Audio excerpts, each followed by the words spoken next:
तो कहीं न कहीं गवर्नमेंट की भी गलती आप मान रहे हैं कि कोई ऐसी बॉडी नहीं है जो इनकी क्वालिटी स्टैंडर्ड्स और पैरामीटर्स को चेक करे? चोरों के खिलाफ भी रूल तब बने थे जब पहली चोरी हुई होगी, जी, जी। पैसा बचाने के लिए या नॉलेज ना होने के कारण या बिना R&D के लोग इस काम में उतरे हुए हैं।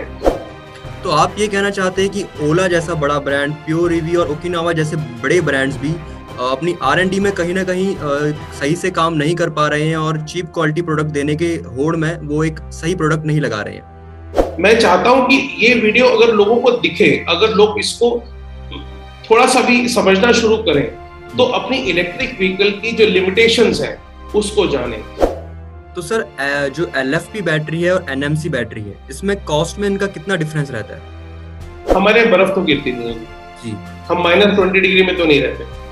तो कहीं न कहीं कंपनी सिर्फ 1000-2000 रुपए बचाने के लिए क्वालिटी से कहीं न कहीं खिलवाड़ कर रही है। तो लोगों के जी, बीच भी बताएं। एक बात चल रही है कि जितने भी इस इलेक्ट्रिक स्कूटर में इस तरह का देखने को मिला आग पकड़ने का इंसिडेंट, उन सभी में एनएमसी बैटरी का इस्तेमाल किया गया था। तो क्या एनएमसी बैटरी जो इंडियन कंडीशन जैसा कि आपने भी कहा वेदर के लिए सूटेबल है कि नहीं है? क्या हमें एलएफपी बैटरी की तरफ जाना चाहिए सभी इलेक्ट्रिक स्कूटर्स में?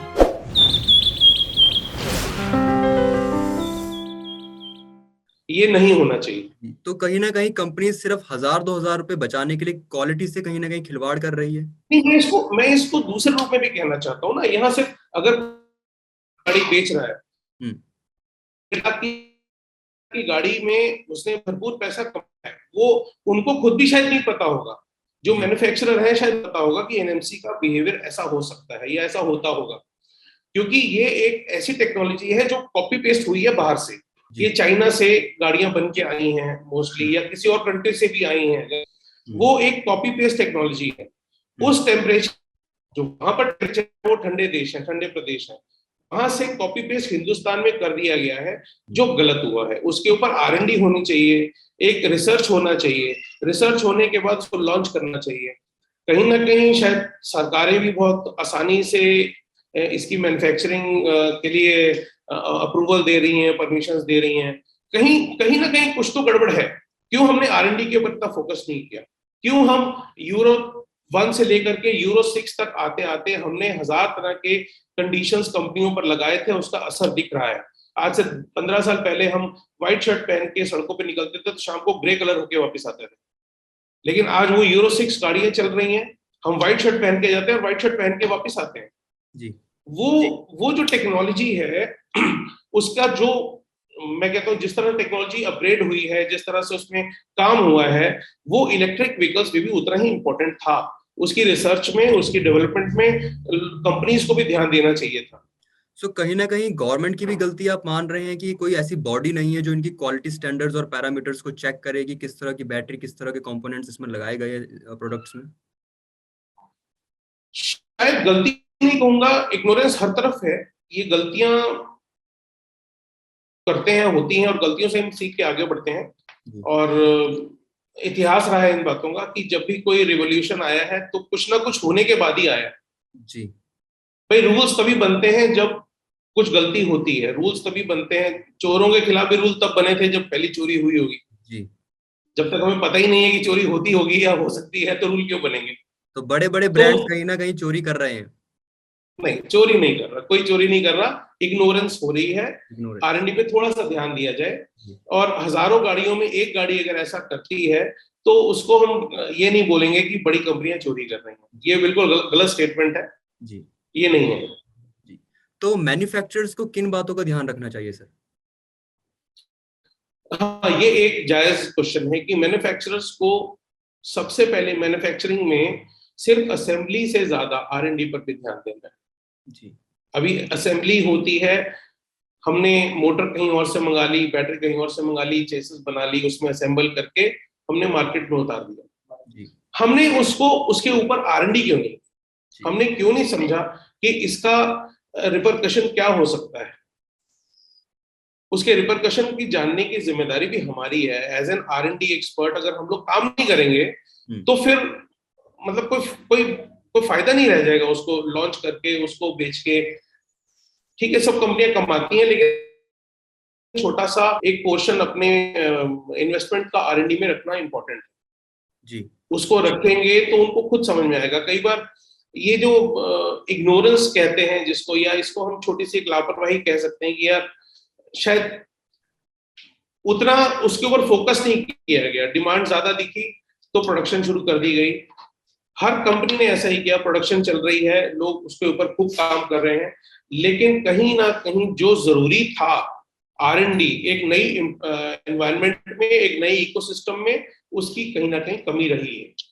सर, स्कूटर्स में आग लगने का मेन कारण सिर्फ बैटरी ही हो सकती है या फिर BMS, कनेक्टर या कंट्रोलर, मोटर और भी कई कारण हो सकते हैं? BMS बैटरी के बाहर नहीं है। हम्म, BMS को हम बोलते हैं बैटरी मैनेजमेंट सिस्टम, वो बैटरी के अंदर ही है।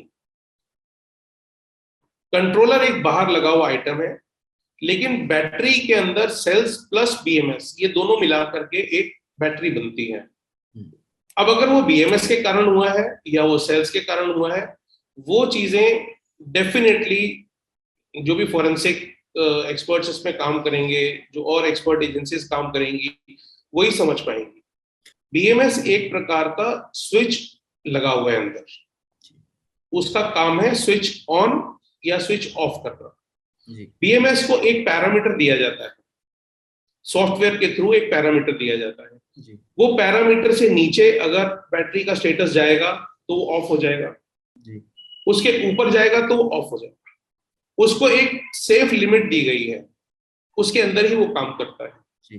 बड़ा ईमानदार पार्ट है बैटरी का, और पूरी ईमानदारी से, शिद्दत से अपना काम करता है।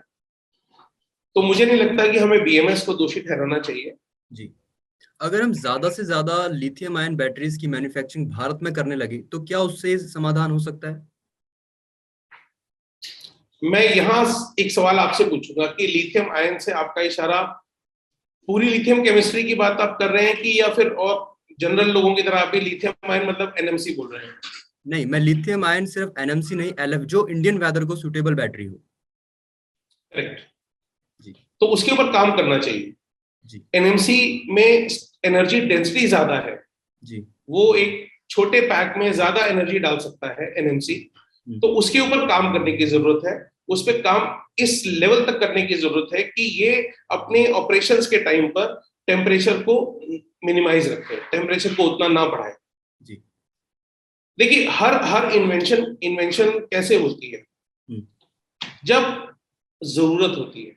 जी। आवश्यकता ही आविष्कार की जननी है कहा जाता है। एब्सोल्युटली। हम्म, अब जरूरत ये है कि हमें लो टेम्परेचर पे काम करने वाला NMC स्ट्रक्चर चाहिए। हम्म, अभी तक हम क्या कर रहे हैं, हमने विदेशों से वो NMC मंगवाया, क्योंकि हिंदुस्तान में NMC नहीं बनता, हिंदुस्तान में LFP भी नहीं बनता, ये सब इंपोर्ट होता है। जी, हम विदेशों से वो मंगा रहे हैं जो उन्होंने अपने टेम्परेचर के हिसाब से सेट किया हुआ था। जी, अब नीड ऑफ द आवर ये है कि हमको वो आइटम चाहिए जो हमारे हिंदुस्तान के टेम्परेचर के लिए, एटमॉस्फेयर के लिए बेहतर है। तो हमें उसके ऊपर R&D पर काम करवाना पड़ेगा। अच्छा सर, देखा गया है कि स्कूटर्स में आग इसलिए भी लगी कि एक कस्टमर ने डायरेक्ट सनलाइट में अपना स्कूटर काफी देर तक रखा, इसलिए उसमें आग लगी। एक कस्टमर ने काफी किलोमीटर से चलाने के बाद डायरेक्ट चार्जिंग पर लगा दिया, इसलिए भी उसमें आग लगी। तो इस पर आप कस्टमर्स को क्या कहेंगे कि किस तरह से आप अपने स्कूटर को ऑपरेट करें, किस तरह से उनका ध्यान रखें? आप स्कूटर तो खरीद लेते हैं, लेकिन ईवी एक नया स्कूटर है, किस तरह से उसे मेंटेन करें कि इस तरह की दिक्कत आपको देखने को ना मिले? देखिए, अगर हर व्यक्ति सिर्फ एक बात को, एक सिद्धांत को समझे जी, कि जब बैटरी चार्ज होगी तो टेम्परेचर बढ़ेगा, जी, जब बैटरी डिस्चार्ज होगी यानी जब गाड़ी चल रही है उस टाइम पर भी टेम्परेचर बढ़ेगा। और यदि, हाँ, ये टेम्परेचर बढ़ेगा आपके एम्बिएंट टेम्परेचर, आसपास के टेम्परेचर से लगभग 30 डिग्री तक ऊपर चला जाएगा जी, एक स्कूटर के लेवल पर। अब आपकी जिम्मेदारी ये है कि या तो आप आसपास का टेम्परेचर कम कर लें, या फिर आप अपनी गाड़ी को चलाने के जो आपके तरीके हैं, ड्राइविंग हैबिट्स हैं, उनको थोड़ा सा बदल लें। करेक्ट। जी, तो जब हम चार्जिंग कर रहे हैं तो हम धूप में ना करें, हम्म, क्योंकि अगर धूप में 50 डिग्री 45 डिग्री तक उस बैटरी का खुद का टेम्परेचर आ जाएगा, तो वो टेम्परेचर 30 डिग्री और भी ऊपर जाएगा, जी, क्योंकि वो सेल चार्ज हो रहे हैं अभी, तो सेल गर्म होंगे, तो वो 25-30 डिग्री और ऊपर लेके जाएगा। तो वो हमें रोकना है। हम्म, हमको कमरों के अंदर बैटरी चार्ज नहीं करनी है, लेकिन फिर भी हमको कोई ऐसा स्ट्रक्चर बनाना है अपने घर में जहां पर हम शेडेड एरिया में इसको चार्ज करें। घर के बरामदे में जहां पर छत है आदि, वहां पर हम कर लें, जहां पर टेम्परेचर हम डायरेक्ट धूप में इसका कम कर पाए। नंबर 1। नंबर 2, जब हम गाड़ी चला रहे हैं, हम चला के आते हैं, तो हमको अब उस गाड़ी को रेस्ट करने का टाइम देना हो। कम से कम 15 से 20 मिनट, 25 मिनट आप छोड़ दीजिए गाड़ी। उसी टाइम एकदम से आप चार्जिंग मत लगाइए जी, क्योंकि जैसा मैंने कहा कि डिस्चार्जिंग में भी टेम्परेचर बढ़ेगा, चार्जिंग में भी टेम्परेचर बढ़ेगा। आप गाड़ी चला के आए हैं, ऑलरेडी बैटरी गर्म है, आपने आते ही उसको फिर चार्जर पे लगा दिया, वो और गर्म होगी, उसको आप ठंडा होने का वक्त दें। ये छोटे छोटे हमारी हैबिट्स है जिनको हमें बदलना होगा। मतलब इसको अपॉर्चुनिटी चार्जिंग हम जरूर दें कि जहां मौका लगे चार्ज कर लो, लेकिन थोड़ा सा समय देकर। अगर हम घर आ ही गए हैं तो हमारी इतनी कौन सी अर्जेंसी है कि अभी हमने चार्जिंग लगाना है, जाना तो सुबह है जी, बैटरी तो चार्ज हो जाएगी 5-6 घंटे में जी, तो आप उसको 1 घंटे का आराम दे दें, 1 घंटे का आराम हो जाएगा। आपने चार्जिंग लगा दी, चार्जिंग 6 घंटे में पूरी होगी, आप 10 घंटे बाद दोबारा ऑफिस के लिए निकल रहे हैं तो आपकी गाड़ी सेफ रहेगी। जी, आप ऑफिस जा रहे हैं, आपने ऑफिस के अंदर भी कोई ऐसा अरेंजमेंट बनाया है कि जहां जा करके आप उसको चार्जिंग पे लगा सकते हैं। काफी लोग कर रहे हैं ऐसा, टू व्हीलर्स में मैं काफी लोगों को जानता हूं जो गाड़ियां खरीद रहे हैं और इस तरह का हैबिट बना रहे हैं। तो ठीक है, जब घर से आप चल के जा रहे हैं, 30 किलोमीटर आपने गाड़ी को ड्राइव कर लिया ऑफिस जाने में, वहां पर तुरंत चार्जिंग पे मत लगाइए जी, उसको थोड़ी देर छोड़ दीजिए, आधा घंटा 1 घंटा, क्योंकि आपकी ड्यूटी तो 8 घंटे की है और उसने 30 किलोमीटर चली है गाड़ी, उसको तो 1-1.5 घंटे में चार्ज हो जाना है, 2 घंटे में। जी, तो आपको इतना इतना ज्यादा अपॉर्चुनिटी ढूंढने की जरूरत नहीं है चार्जिंग के लिए।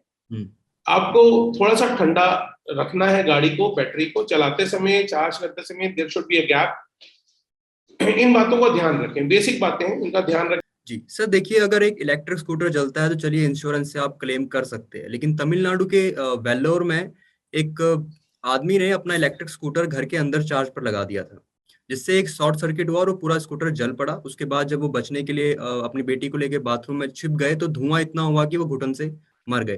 देखिए, अब उनकी जान तो वापस नहीं आ सकती, राइट?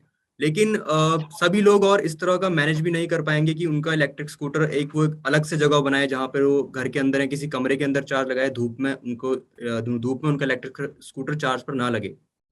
तो उन लोगों को आप क्या कहना चाहेंगे?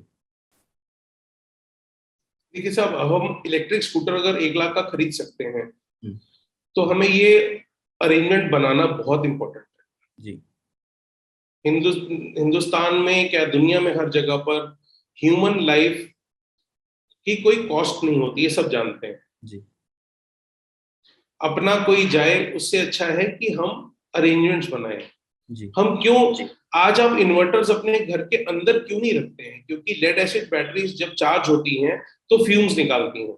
जी, वो फ्यूम्स आप घर के अंदर कमरों में बर्दाश्त नहीं कर सकते, तो आप उसको घर के बाहर बरामदे में लगाते हैं या स्टेयर केस में लगाते हैं ताकि वो हवा क्रॉस होती रहे और वो फ्यूम्स जाती रहे। जी, इसी प्रकार आपको ये सिद्धांत अपने बनाने पड़ेंगे। अगर ईवी को चार्ज करना है तो कमरों के अंदर चार्ज नहीं करना, किसी हालत में नहीं चार्ज करना, उसको बाहर चार्ज करिए। जी, उसके लिए कोई शेड का अरेंजमेंट करिए हर घर में। मतलब ऐसा एक एरिया निकल आएगा कि आपको एक सिर्फ पावर प्लग बाहर तक लेके जाना है और उसको अपने चार्जिंग पे लगाना है। दूसरी एक बात इंपॉर्टेंट है जो इस पूरे शायद इस बातचीत इंटरेक्शन में शायद छूट ना जाए, जी, जहां पर भी आप अपनी गाड़ी को चार्ज करें, एक प्रॉपर अर्थिंग बहुत इंपॉर्टेंट है आपके उस प्लग पॉइंट पे होना। अर्थिंग जरूर दीजिए। जी, शॉर्ट सर्किट का आपने इशू बताया, हम्म, हम एक ऐसा प्लग पॉइंट दे। और मैं कहूंगा कि इसमें जो हमारी कंपनियां हैं जो इन गाड़ियों को सेल कर रही हैं, वो एक डूज एंड डोंट्स का एक एक पेपर आपके हाथ में दें कि आपको अपने घर में अगर चार्ज करना है तो किस तरह करना है। जी, आपको एक प्लग पॉइंट देना चाहिए जो डेडिकेटेड हो इस काम के लिए, पावर प्लग। दूसरा, उसमें एक एमसीबी होना चाहिए, मिनिएचर सर्किट ब्रेकर। जी, at any point of short circuit वो एमसीबी अपने आप ट्रिप होना चाहिए। जी, क्यों नहीं दे सकते? हम दे सकते हैं आराम से। जी। ये तो डूज एंड डोंट्स आपने कस्टमर्स के लिए बताया, मैन्युफैक्चरर्स के लिए क्या डूज एंड डोंट्स आप बताएंगे? मेरा आखिरी सवाल आपसे। जी, किन किन के लिए, सॉरी? मैन्युफैक्चरर्स के लिए आप क्या डूज एंड डोंट्स बताएंगे कस्टमर्स के लिए? देखिए, मैन्युफैक्चरर्स के लिए डूज एंड डोंट्स सिर्फ यही हो सकते हैं, अपना रिसर्च वर्क पूरा करें जी और बैटरी कौन सी बेहतर है वो आप एनएमसी देना चाहे एनएमसी दें, लेकिन उसके ऊपर काम कर लीजिए पहले। जी अगर आप एलएफपी देना चाहें तो उस पर भी काम कर लीजिए और लोगों को ये बताएं, अवेयर करें। जी आप शायद अपने बैटरी वेंडर्स को दोनों तरह के प्रोडक्ट्स देने के लिए तैयार करें हम्म और कस्टमर के सामने एक ओपन पॉलिसी रखें जी कि हमारे पास ये बैटरी भी है, हमारे पास ये बैटरी भी है, अब दिस इज योर चॉइस कि आप किस बैटरी पर जाना चाहेंगे जी और किसके अच्छाइयां क्या हैं, किसकी बुराइयां क्या हैं, ये आप बिल्कुल ओपन फोरम में रख दीजिए। जी ये इंपॉर्टेंट इसलिए है क्योंकि हम लोग नहीं जानते, हमारी जनता नहीं जानती है। हम्म सिर्फ इंडस्ट्री में कुछ एक्सपर्ट्स ऐसे हैं जो इसको बहुत गहराई तक समझ चुके हैं, जान चुके हैं, लेकिन एक आम इंसान जो गाड़ी खरीदने जा रहा है वो इस बारे में कुछ नहीं जानता। जी वो तो एक शोरूम की चकाचौंध देखता है, गाड़ी का खूबसूरत रंग देखता है, गाड़ी की बढ़िया शेप देखता है और फिर उसके बाद पीछे बैक ऑफ द माइंड में ये देखता है कि यार पेट्रोल महंगा हो रहा है तो मुझे एक ऑल्टरनेटिव चाहिए। हम्म वो उस ऑल्टरनेटिव को खरीदने के लिए बड़े भक्ति भाव से और बड़े होप के साथ एक शोरूम में एंटर करता है और वहां से एक ऐसी गाड़ी खरीदता है जिसमें उसका जो मंथली खर्चा है 1000 से 3000 रुपए हर महीने बचेगा। हम्म तो ये जिम्मेदारी मैन्युफैक्चरर्स की है कि उसको वेलकम तो करते हैं, लेकिन साथ साथ हम गाड़ी बेचते समय उसको ये तो बता पाए कि क्या अच्छा है क्या बुरा है, कौन सी बैटरी कितनी कैपेबिलिटी वाली है। जी अगर हम उसको एनएमसी ऑफर कर रहे हैं तो क्या हम उसको ये बता रहे हैं कि एनएमसी का जो साइकिल लाइफ है वो तो मात्र 500 से 700 या बहुत ज्यादा कोई बहुत अच्छा है तो 1000 साइकिल है हम्म और एलएफपी जो है वो 2000 से ज्यादा होता ही है। जी तो क्या हम ये उसको बता रहे हैं? क्योंकि एंड रिजल्ट ये है कि 3 साल के बाद जब उसकी गाड़ी अभी और चलने लायक होगी तो उसकी बैटरी साथ नहीं दे रही होगी उसका, जी जबकि किसी और ने जो एलएफपी बैटरी खरीदी होगी वो शायद 5 साल तक चल रही होगी। जी तो क्यों नहीं हम इन बातों को बिल्कुल ओपन सामने ला रहे हैं? हम्म ये बात अच्छी है, ये चैलेंज है एलएफपी बैटरीज बनाने वालों के लिए, क्योंकि एलएफपी के अपने ही कुछ चैलेंजेस होते हैं उसको उसको प्रॉपर्ली मेक करने के लिए, बनाने के लिए। जी बट यस, जो लोग कर रहे हैं वो अच्छा कर रहे हैं। जी कई कंपनियां ऐसी हैं जो सिर्फ एलएफपी दे रही हैं, मैं नाम नहीं लेना चाहूंगा, लेकिन कई कंपनियां सिर्फ एलएफपी दे रही हैं। जी आप तो जब मैन्युफैक्चर, जी एक आखिरी सवाल आपसे कि आप जब मैन्युफैक्चर करते हैं, आपसे डीलर्स और कंपनीज कांटेक्ट करती होंगी, तो ज्यादा जी डिमांड एलएफपी की रहती है या एनएमसी की रहती है? एनएमसी की डिमांड ज्यादा रहती है और एलएफपी के लिए हमें खुद बताना पड़ता है, जी क्योंकि उन कंपनियों के साथ जब जिनके साथ भी हम बिजनेस करते हैं उनको भी हमें ये समझाना पड़ता है कि एलएफपी की अच्छाइयां क्या है। जी वरना सबसे पहले कोई भी हमसे अगर कनेक्ट करता है तो यही पूछता है कि साहब आप क्या एनएमसी बनाते हैं।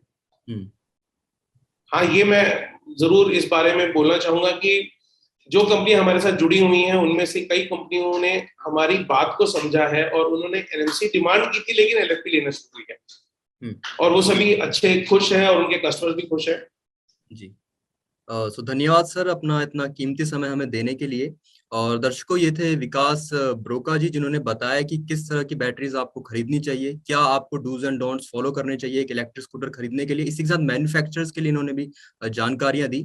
अब आपकी क्या विचार है इस पूरी वीडियो को लेकर, इस पूरी कन्वर्सेशन को लेकर, हमें कमेंट सेक्शन पर जरूर बताएं। और ऐसे ही इलेक्ट्रिक व्हीकल से संबंधित सभी जानकारियों के लिए आपके अपने ईवी हिंदी को सब्सक्राइब करना ना भूलें। मिलते हैं एक नई वीडियो में एक नई जानकारी के साथ, तब तक के लिए गो ग्रीन गो इलेक्ट्रिक।